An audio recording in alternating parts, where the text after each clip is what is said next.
अस्सलाम वालेकुम दोस्तों, मेरा नाम इमरान है और आज जो हम टॉपिक डिस्कस कर रहे हैं वो है state Bank of Pakistan amendment act 2021।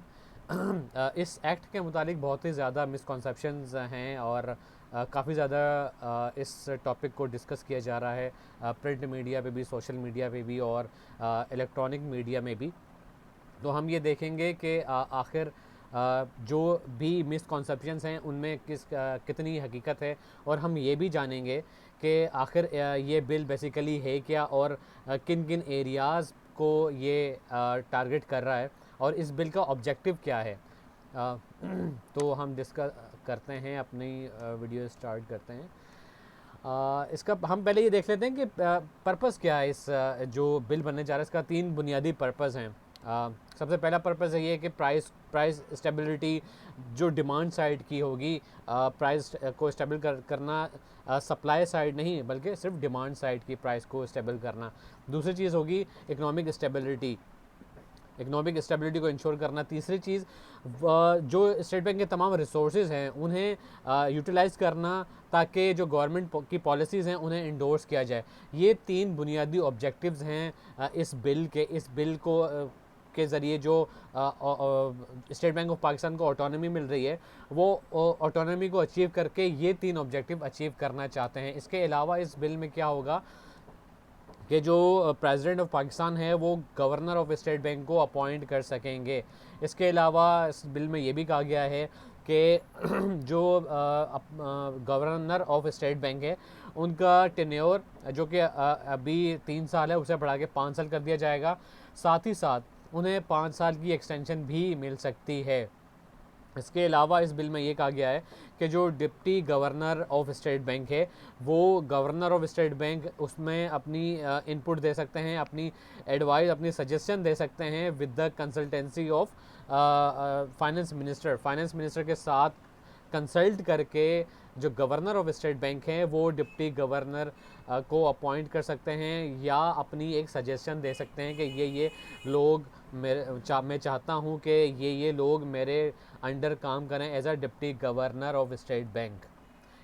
इसके साथ साथ इस बिल में जिस चीज़ को सबसे ज़्यादा इंश्योर किया जाएगा वो ये हो गया कि पॉलिटिकल इंटरफेरेंस बिल्कुल नहीं होनी चाहिए। जो भी decision state Bank of Pakistan ले उसमें कोई भी पॉलिटिकल इंटरफेरेंस नहीं होगी, और जो कोई भी पॉलिटिकल एंटिटी, जो भी करंट गवर्नमेंट का कोई भी एमपीए या minister state Bank of Pakistan को या गवर्नर ऑफ स्टेट बैंक को ऑर्डर नहीं दे सकता।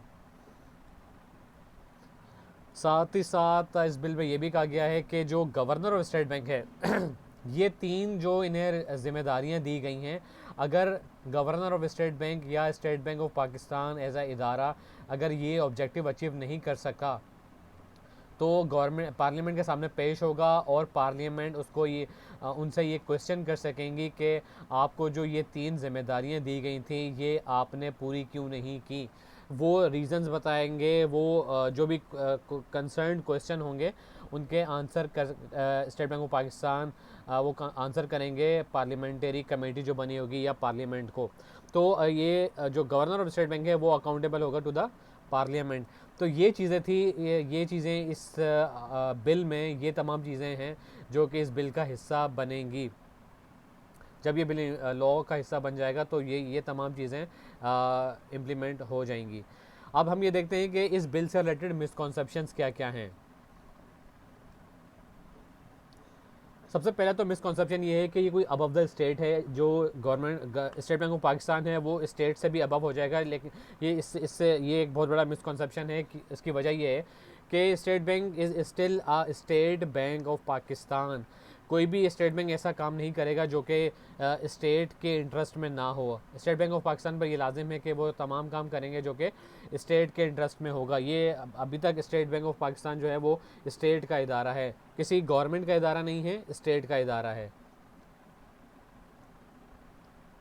दूसरा मिसकॉन्सेप्शन ये है कि जो गवर्नमेंट जो है उसकी कोई रिप्रेजेंटेटिव्स नहीं होंगे। ये भी एक मिसकॉन्सेप्शन है। ये बिल पास हो जाने के बाद जो स्टेट बैंक ऑफ पाकिस्तान है, गवर्नर ऑफ स्टेट बैंक है, वो अपनी इनपुट ले सकेंगे। वो जो भी पार्लियामेंट्री कमेटीज़ बनेंगी फाइनेंस से रिलेटेड और इकोनॉमिक्स से रिलेटेड, जो स्टेट बैंक ऑफ पाकिस्तान है वो इनसे कंसल्ट ज़रूर करेंगे। इन दोनों दोनों एंटिटीज़ का कोलैबोरेशन होगा तो फिर जो है पॉलिसी बनेगी। ये ऐसा पॉसिबल ही नहीं है कि स्टेट बैंक एक और पॉलिसी बना रहा हो और जो पार्लियामेंट है वो एक अलग पॉलिसी बना रहा हो और ये दोनों डिफरेंट तरीके से चल रहे हों। ऐसे पॉसिबल है नहीं। ये तीसरा मिसकॉन्सेप्शन हम देखते हैं कि तीसरा मिसकॉन्सेप्शन क्या है। ये कहा जा रहा है कि state with in the state होगा।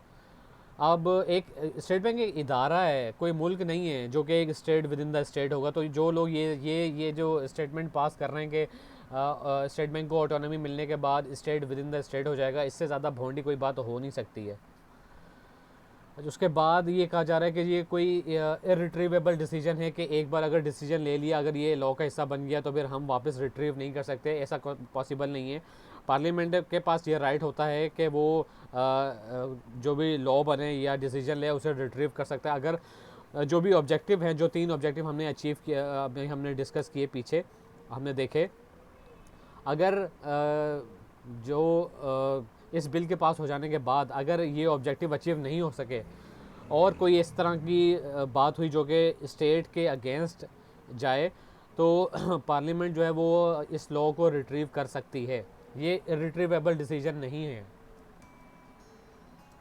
उसके बाद ये कहा जा रहा है कि जी अगर इसको ऑटोनॉमी मिल गई तो हुकूमत के पास पैसे ही नहीं होंगे सैलरी देने के पैसे। अगर हुकूमत सैलरी गवर्नमेंट एम्प्लॉयज़ को सैलरी जो है वो प्रिंट करेंसी को प्रिंट करवा के अगर सैलरी देती है तो ये इट्सेल्फ जो है वो बहुत ही ज़्यादा घिनौनी सी बात है, बहुत ही ज़्यादा रिडिकुलस बात है अगर इस तरीके से करता है। तो अगर इससे नहीं कर सकेगा तो अच्छी बात है कि गवर्नमेंट स्टेट बैंक जो पाकिस्तान है वो सिर्फ इस वजह से करेंसी को प्रिंट ना करे कि गवर्नमेंट जो है वो सैलरीज दे।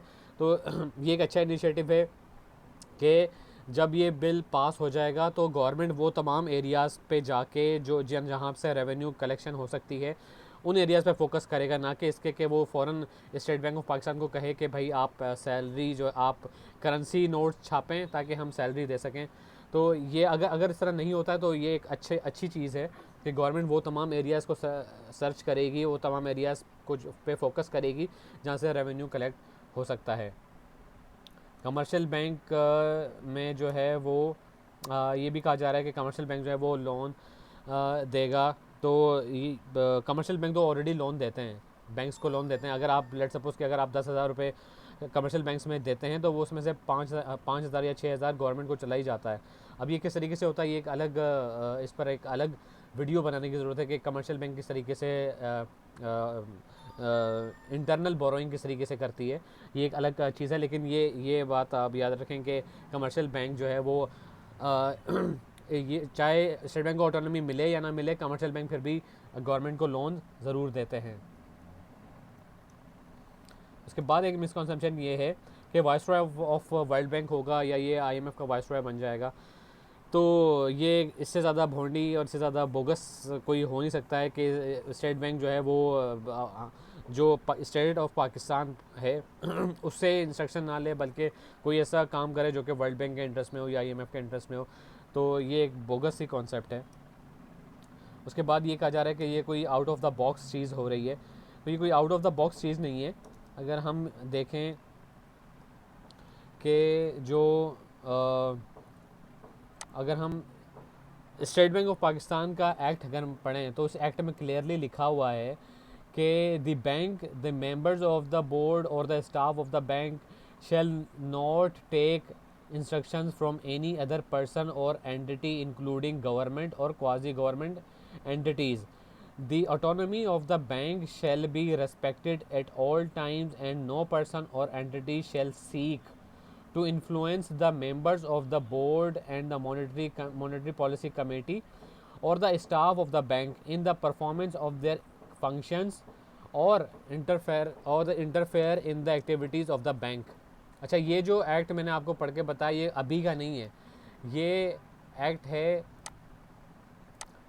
1956 का। स्टेट बैंक ऑफ पाकिस्तान 1956 का एक्ट है ये।